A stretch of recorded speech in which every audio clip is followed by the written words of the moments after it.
it has been a while since the last time that I have uploaded on YouTube.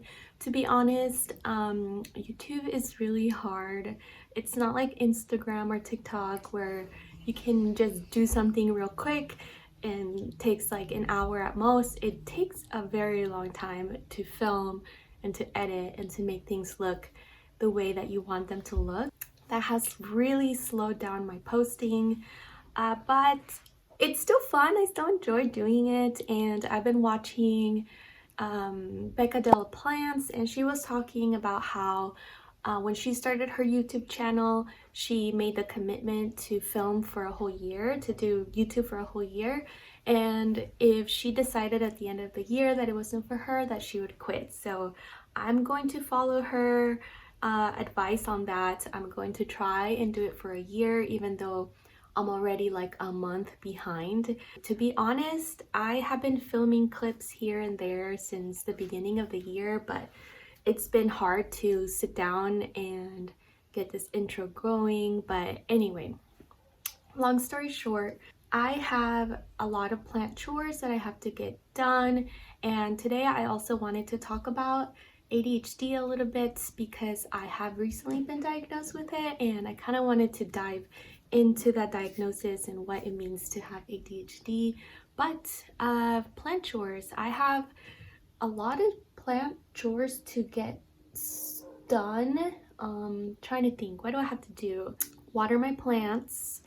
I need to clean the leaves of my plants, check up on propagations, repot my carnivorous plant, boil some leca because it's just been hanging out in this like dirty pot. I have to clean it and put it with the rest of the leca, and I think that's mostly it. If I remember anything else to do, I'll just go ahead and do it and film it. But he's like, who are you talking to? Who am I talking to? So I would like to do a little bit more plant vlogs, and this is not going to be a plant channel. This is just going to be a whatever the heck I want to post channel. I know that people always say that you have to find your niche and only post videos regarding that topic, but I already do that with my Instagram. I already do that with my TikTok, and it gets boring after a while. I want to just post whatever the heck I want to post, and sometimes it's going to be plants and sometimes it's not going to be plants. So what do you think about that? Just kidding, all my videos are going to be about Dallas and how cute he is. So let's get started on my plant chores. I have a good amount to get done, and I think it's going to take multiple days. Well, I know it's going to take multiple days, so let's just get started.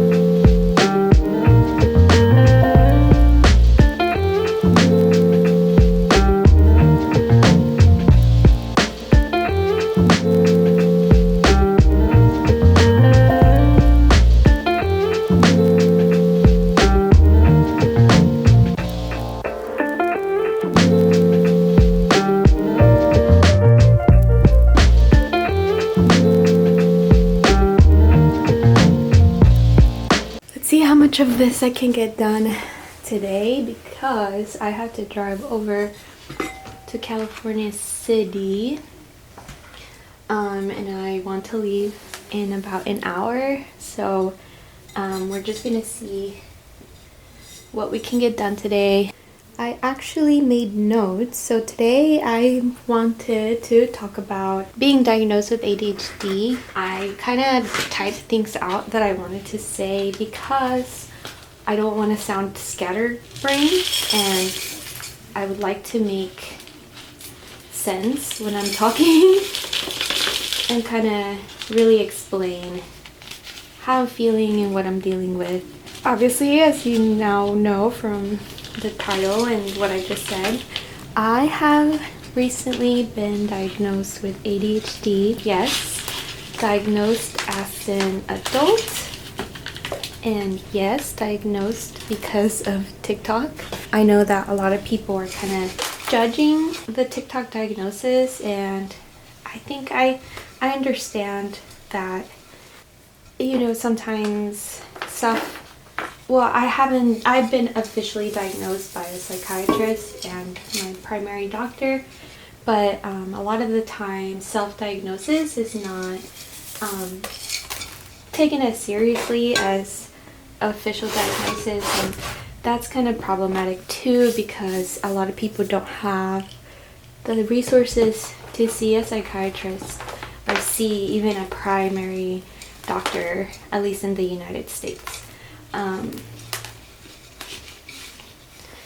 I've known about ADHD for a while. Never really considered that to apply to me because I'm familiar with the stereotypical hyperactive, kind of bouncing around child that is associated with ADHD, and that was never really me. Because of that, a lot of the behaviors that I now have, I always considered them to be character flaws. But after listening to women talk about ADHD on TikTok and YouTube, the diagnosis made a lot more sense, and I've been trying to do as much research as I can about it, and I agree with the diagnosis. Here's a little Pothos. I had this Pothos for a while. I started it as a cutting, and it's just been really slow at doing anything for me. I've thought about giving it away, but I'm just gonna give it one more try, see if it grows. But yeah, this is the first one that I wanted to repot. I need to actually get a second pot. Okay, so the next one is going to be this guy. I don't like it in this pumpkin pot. I think I'm going to put it in a regular and then put this aloe vera here, because this pot doesn't have a drainage hole, and even though it's terracotta, it still concerns me. So we're gonna transfer plants over. So back to ADHD. So after doing research on the disorder, I've learned that symptoms of ADHD present themselves differently in different genders. So the way that women present ADHD is very different from the way boys do. And the stereotypical ADHD symptoms are associated with boys, mostly because that's where the research has been. Research has focused on young boys and not women. It was up until recently that people started thinking or realizing that girls and women also get ADHD. And the reason why is because women are very good at masking their symptoms, and that's due to societal norms.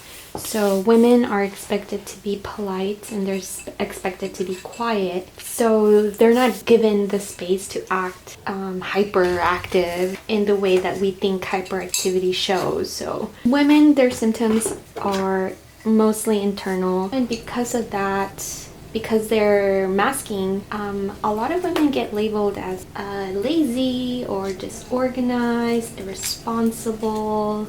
And to make it even more difficult, women who have ADHD or people who have ADHD also have other psychiatric disorders, so like depression and anxiety, and some of the symptoms overlap.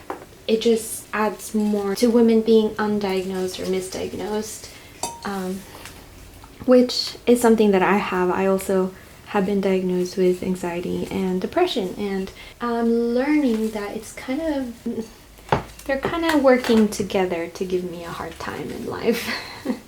One important thing to remember is that ADHD is a neurologic disorder. The parts in your brain that control executive function are not working properly, which leads to the symptoms currently know about ADHD.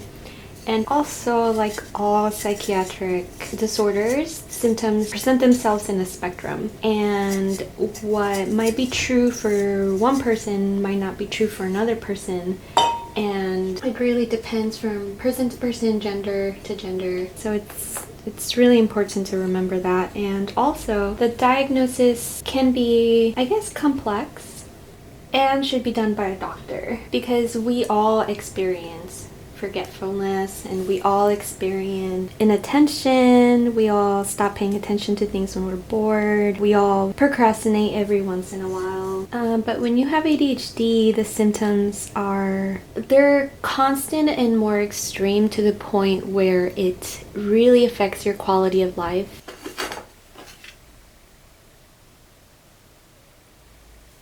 So here it is.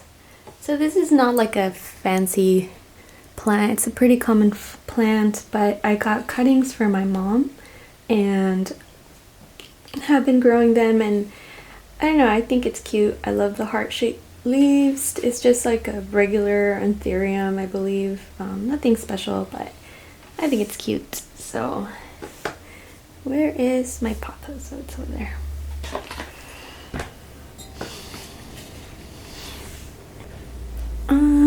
What time is it?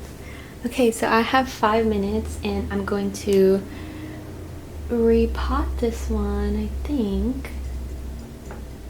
Okay, so here is my aloe vera. To be honest, I put rocks in here because that's what people say, but I've since learned that you don't put rocks to make drainage. That's just not how it works. I mean, it looks fine, right? Alright, so you are going in here. So what are some of the symptoms that made me realize that I have ADHD? I made a list, and yes, full disclosure, I am reading off my laptop. Kind of reading, just as reminder bullet points, because I will forget what I need to say. So symptoms of ADHD, and they are really symptoms of executive dysfunction, which, like I already said, the part of my brain that controls that is not working too great. Okay, let me tell you that I was having the hardest time getting my words out, and instead of me spending hours and hours editing the video so I make sense, I'm just gonna go ahead and read what executive function is. Executive function are mental skills which are controlled by the frontal lobe. Experts believe that there are 7 executive functions, which are self-awareness, inhibition, non-verbal working memory, verbal working memory, motivational regulation, and planning and problem solving. So people who struggle with executive dysfunction have trouble starting and or completing tasks, have difficulty prioritizing tasks, forget what they just heard or read, have trouble following directions or a sequence of steps, panic when rules or routines change, have trouble switching focus from one task to another, have trouble organizing their thoughts, and have trouble managing their time. I'm having a hard time getting my points across, and that's making me a little frustrated. And I think the reason why is because I know that I have to leave soon, and so my brain is kind of focusing on the fact that I have to go soon instead of the words that are coming out of my mouth. So I'm just gonna talk about let's see, what am I gonna talk about? I guess we'll talk about the part of executive dysfunction that I struggle with, which is getting started on things. And this is a great example of something that I've had a hard time getting started with. I've known that I wanted to film this for like a week and I haven't been able to do it. Mostly get distracted by other stuff, and then friends invite me to do things, and well, now I have to drive 2 hours to California City, and I decided to repot an hour before I have to drive. So why did I do that? Because things don't get done until it's urgent. This task didn't seem urgent until today because I want to get this video out, and if I'm not going to be back home until Wednesday, so if I wait till all that, then I'm gonna have a huge workload on Wednesday. And then also I wanted to repot these plants and get them watered because they haven't been watered in a bit. As you can see, the soil is so dry, and I thought, well, if I don't pot them now and water them now, then they might die.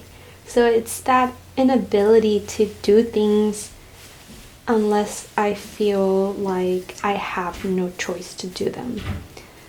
And that presents itself not just with plants, which is a hobby that I enjoy. If I'm doing this with a hobby that I enjoy, then you can imagine how I struggle with tasks that I don't enjoy. Oops. Oh, I'm so sorry. So I think this guy looks so much better in a pumpkin pot. I've had a hard time finding the right plant for this pot, but I think this one might be it. And I'm going to leave it off as that for now.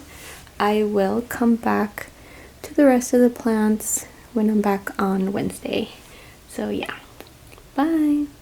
Okay, I am back, and now that I have officially ruined my chances of getting a job because I said I can't prioritize tasks or get started on them, let's talk about other symptoms. Ooh, I like the way this looks.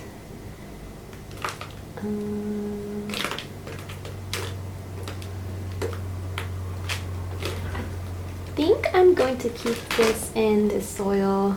It feels a good soil, and the roots look healthy, so I'm just gonna plop it into terracotta.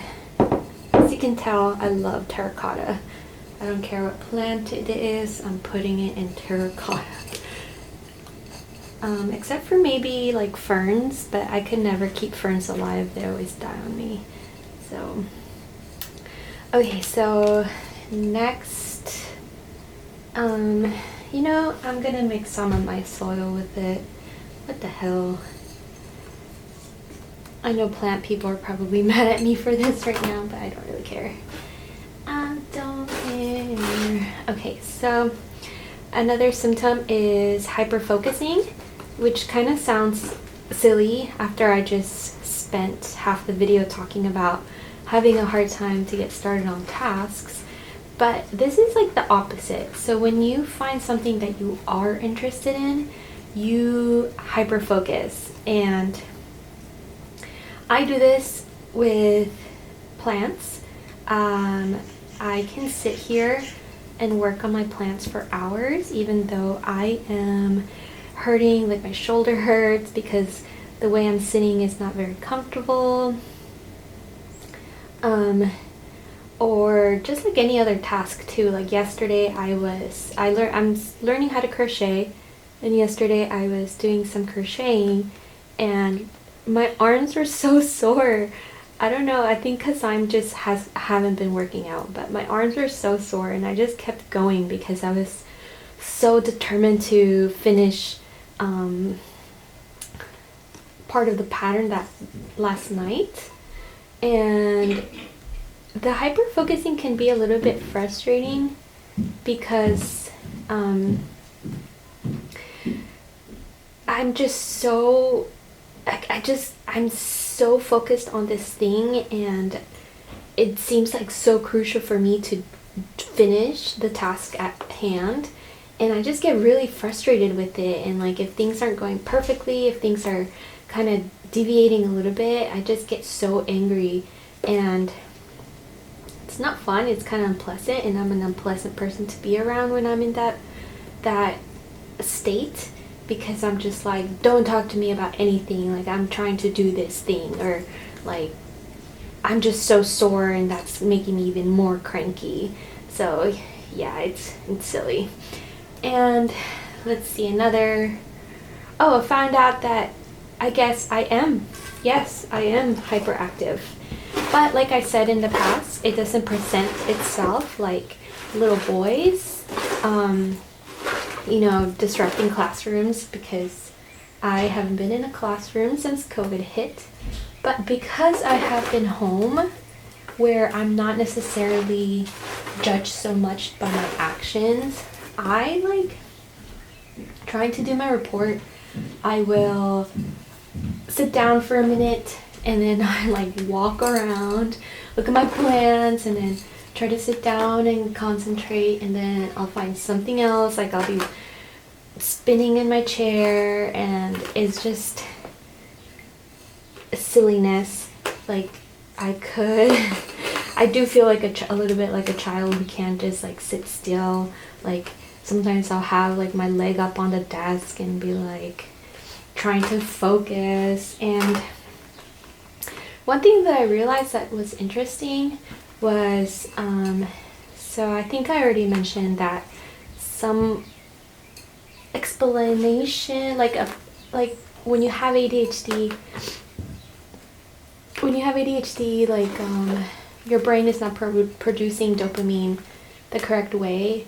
When I was working on my project, I have a really hard time when it comes to writing. It takes me a while to write what I want to say, make sure that it makes sense. It takes a long time, and it's really unpleasant for me. So every time that I would sit down and I would try to write a sentence, I would reach for my phone and automatically would go to TikTok. And I realized that the reason why is because I'm feeling crappy because I can't think of what I want to say. So my brain automatically tries to get that dopamine fix by going to TikTok. So I had to actually put my phone in phone jail, which is what I called it, which was far away from my line of sight, so I couldn't grab it. And I had to put a timer, like every hour I gave myself the chance to look at my phone for like 5-10 minutes, which were my breaks. I did try the Pomodorian method, which is like work 25 minutes, take a 5-minute break, and so on and so on. But it didn't really work for me because it takes me a while for my brain to warm up and get started. So by the time my brain was warmed up enough to get started, it was 25 minutes already had passed. So I switched it. Instead of 25 minutes, I made it an hour, and that really helped a lot because it gave me time to kind of get back on track and then time to work. And by then, I was able to actually be more productive. So because ADHD is, like I said, a developmental disorder, the way that I learn to do things is different from, I don't know if we can call it normal, because I think we all have different ways of learning, but the way that I learn has definitely given me, has made me feel a little bit self-conscious about the way I do things. And so when I was in undergrad, I used to take this recorder with me, like a voice recorder, to record the lectures, because it's really hard for me to pay attention for a long period of time and remember everything that my professors were saying. So I would record the lecture, and then later on I would listen to the lecture, and because I was able to pause and start and pause again, I was able to write down things that were being said, and I could rewind, and that would help me get all the information that I needed from that lecture, which is something that I couldn't do without it, because I would forget what they would say, or I would not understand something they said, or if I had a question, my brain would get stuck on that question and it would be hard for me to let go of it. And then by that time I had already missed the entire lecture. So having that little recording device really was the reason why I graduated. And I did have people who made me feel bad about it, made me feel like I was dumb, or like I was overachieving, or like it was unnecessary, the way that I would learn, which really hurt my self-esteem, because it made me feel like I wasn't smart enough like the rest of my classmates who could just sit during lecture and do well. And another thing that I have difficulty with is following directions, whether mostly if they're verbal directions.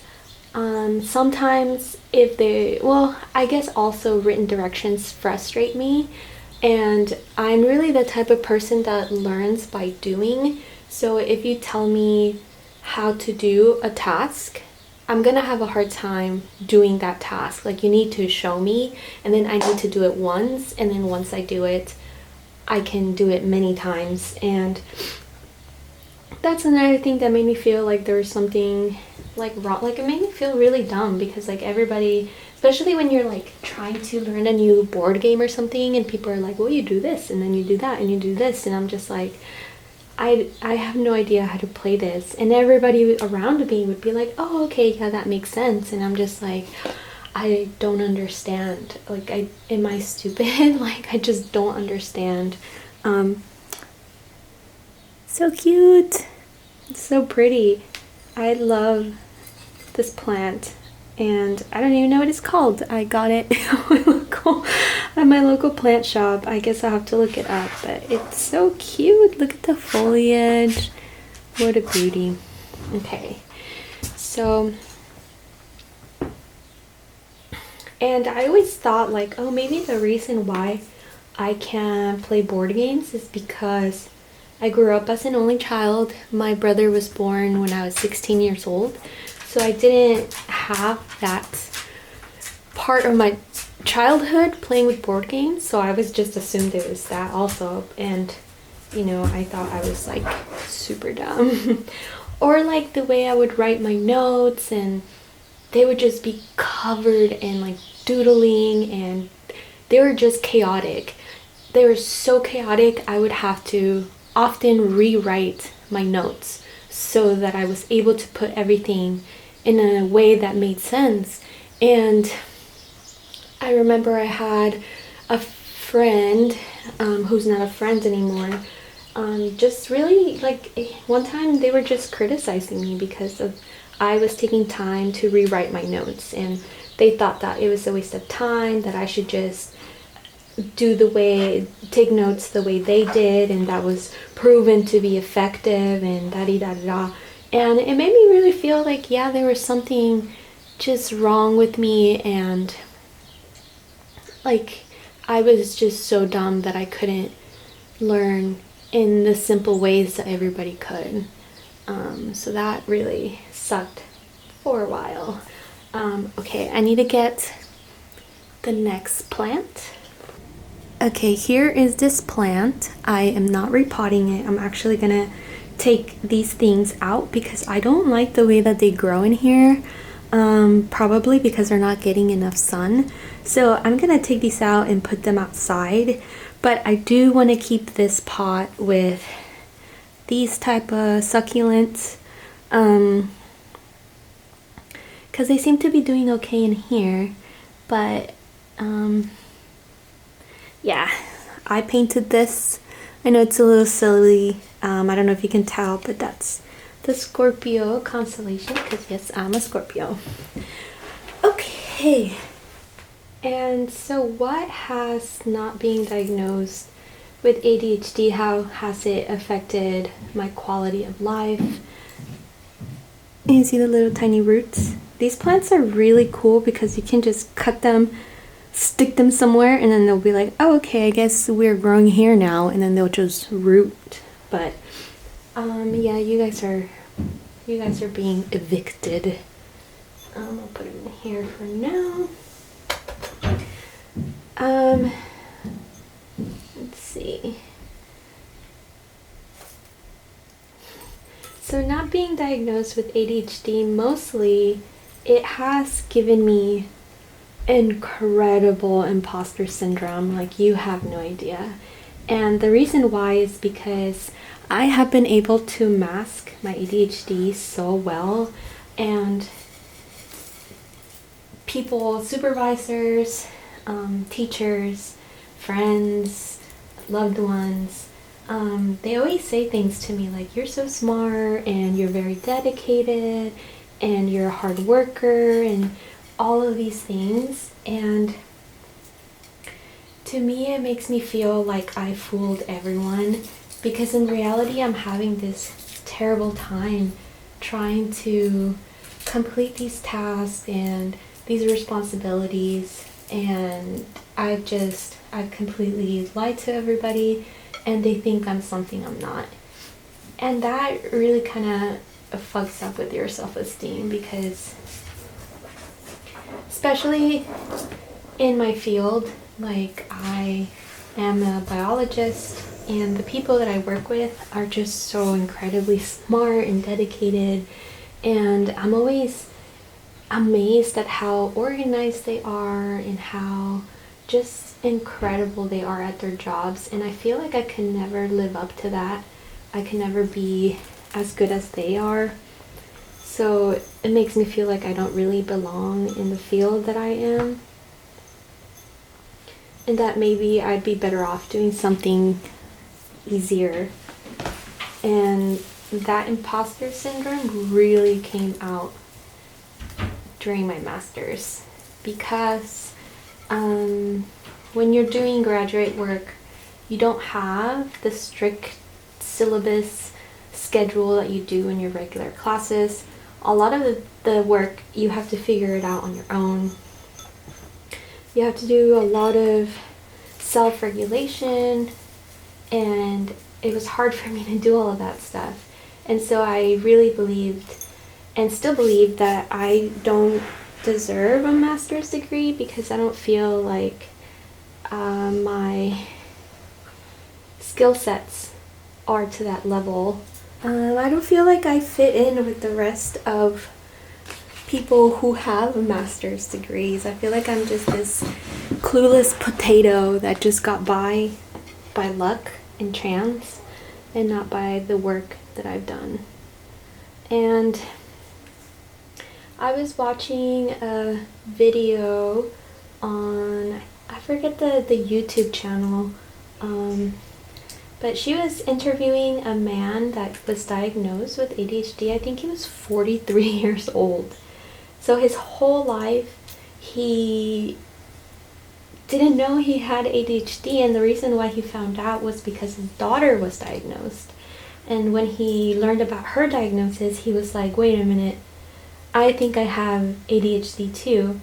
And he didn't believe he had it because he was a successful person as well. Like, he had a good job, good paying job, and he had a family and all that stuff. He had degrees, blah, blah, blah. But he was having the hardest time, and it was because he was, he had all the symptoms that I had. And he said something that really stuck with me, and he said that he was mourning the person he could have become if he would have been diagnosed earlier. And that made me really sad, because I agree with that. Sometimes I think about how different it would be for me right now if I would have been diagnosed so much earlier, gotten the help that I needed.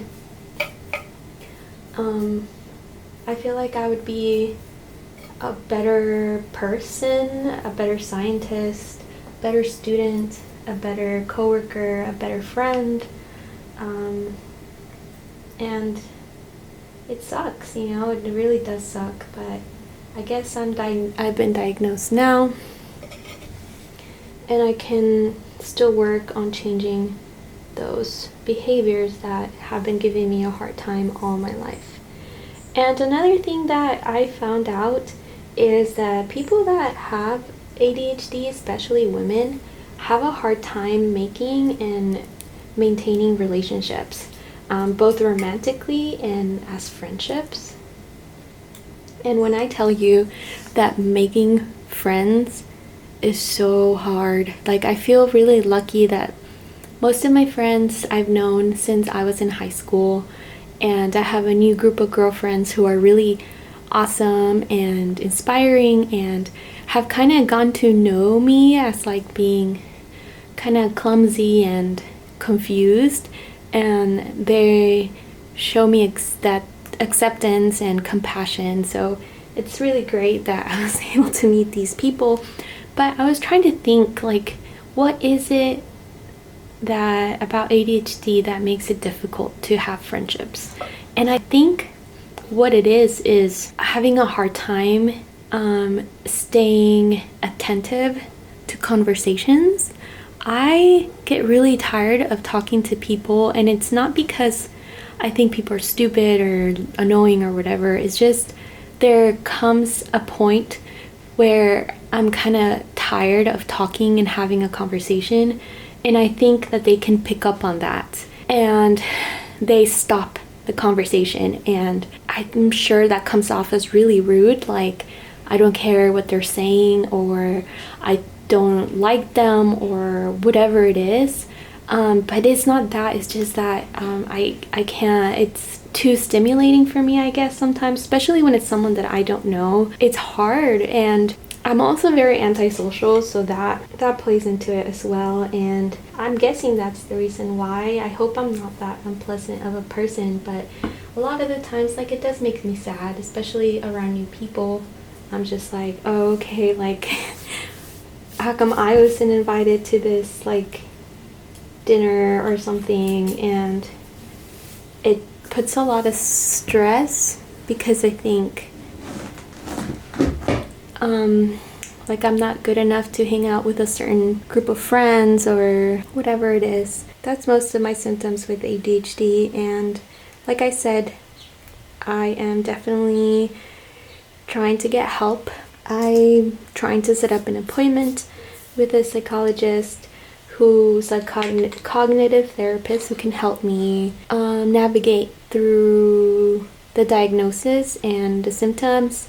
And I did start medication, but I haven't been very consistent with it because I'm scared that I'm going to become addicted to Adderall. So I also need to talk to my psychiatrist and my therapist about that fear. And I think that I am pretty self-aware person, at least I try to be, and because of that I do want to fix negative things about myself. So I really hope that now that I know that I'm not this lazy, useless person, I'm actually a person with ADHD, I'm gonna be better about fixing these behaviors and hopefully succeed, being more successful in my careers, and my careers as if I had one career, my one career, and school if I ever decide to get my PhD. I really hope this grows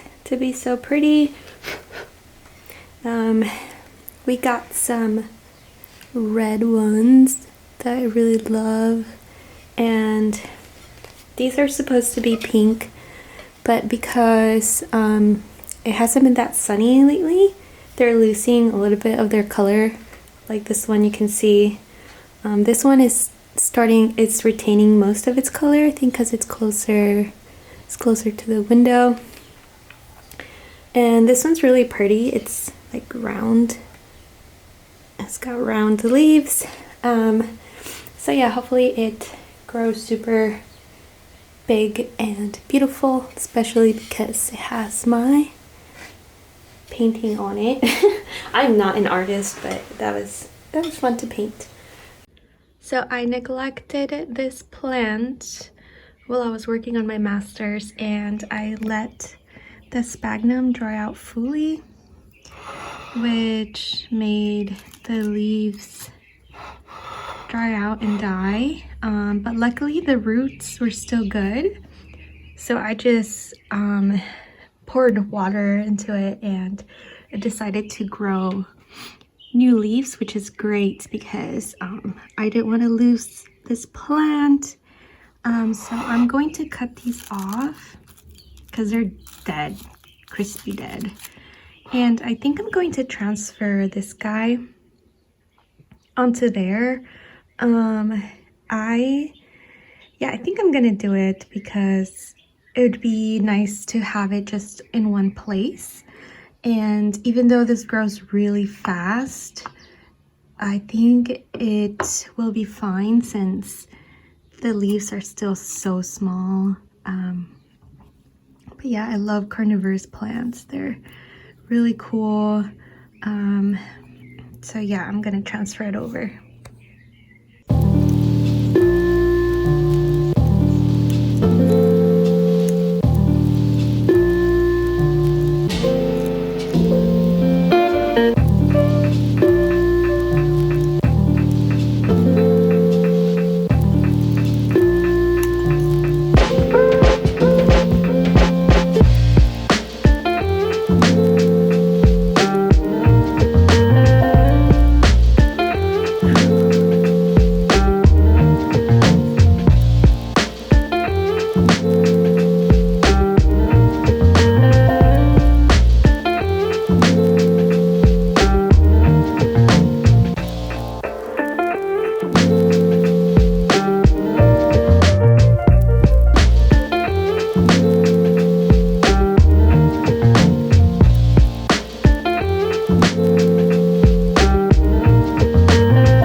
So here are all of my propagations. As you can see, I have quite a few of them going. A couple of them are in rehab, like this one here. I put it in a dark corner and it rotted. Oh no, it's coming out. So we're gonna take a look at her today because I can see some of the cuttings aren't even in the water.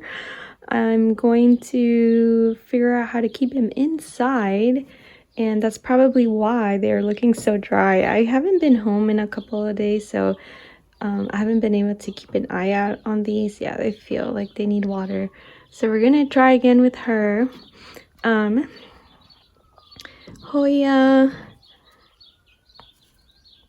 This one is also in rehab mode because I don't know why it just started rotting.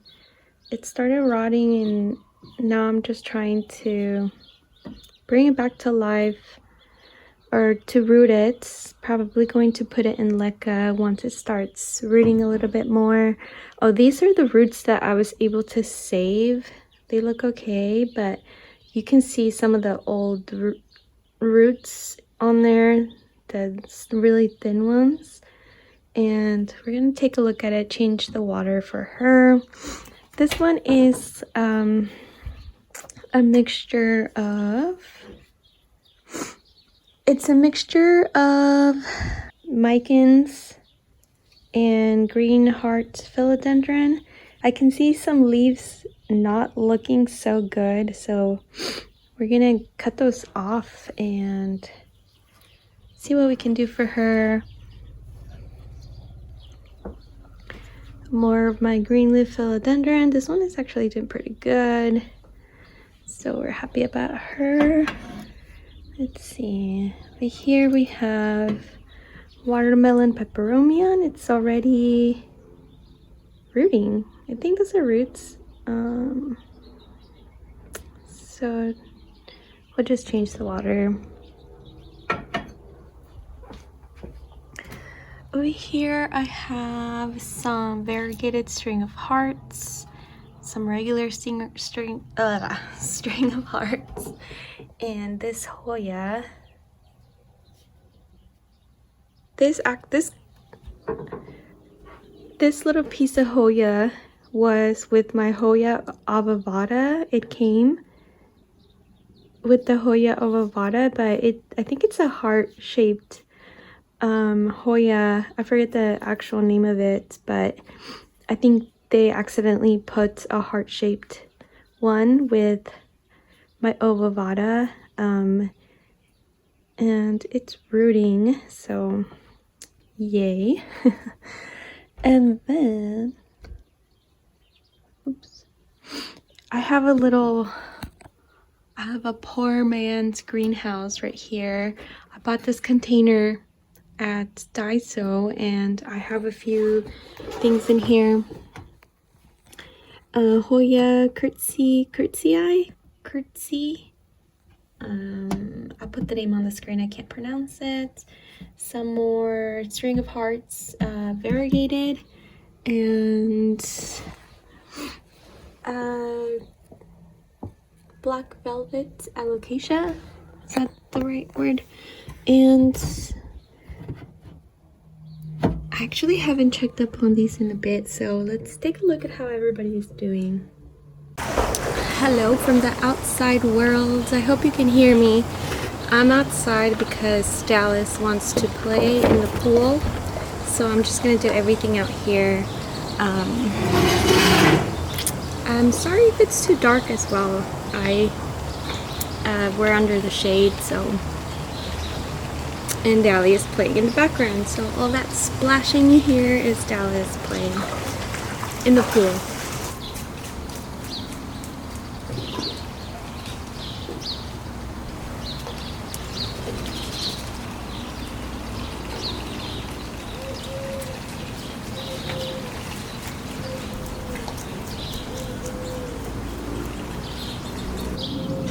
Look how dry these poor leaves are. Can you see how wrinkly they are? And the water looks gross, so let's change the water.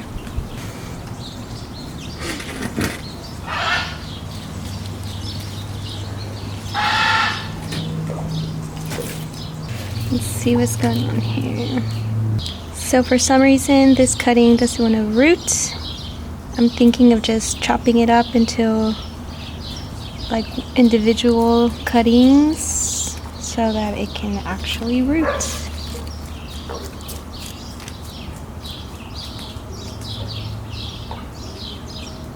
Same with this one. Nothing. I find that the Glorious does a lot better in lower light conditions, so we'll have to see because they burn really easily. Another plant I think I'm gonna get into here is my Melanochrysum. Where's my Milano? And then I also want to do my Florida Beauty and something else. I really want to do my SP Silver, but I really like seeing it in my XO. Okay, I'm gonna get stuff in here and then I'll check back in with you when things are in because I can't focus. Look, I have a floor. Okay, so this is what I have. I cleaned up the string of hearts, got rid of any dead leaves, any dead stuff, and placed them back on top of the leca. I gave it some fresh water. Same with the Hoya. I took out anything that was rotting and gave the sphagnum moss a little bit of water. I got this guy all cleaned up as well. It was growing some algae, so I just gave it a good rinse and a good wash, and it's doing really well. I don't know if you can see in here the fuzzy roots. That looks so cute. So keeping this guy in here, and then I put the last bit of my heartleaf philodendron, hoping that the higher humidity is going to help it root because it's been having a hard time rooting. And I have it in a flat dish with the water exposed so it can help with the humidity in here.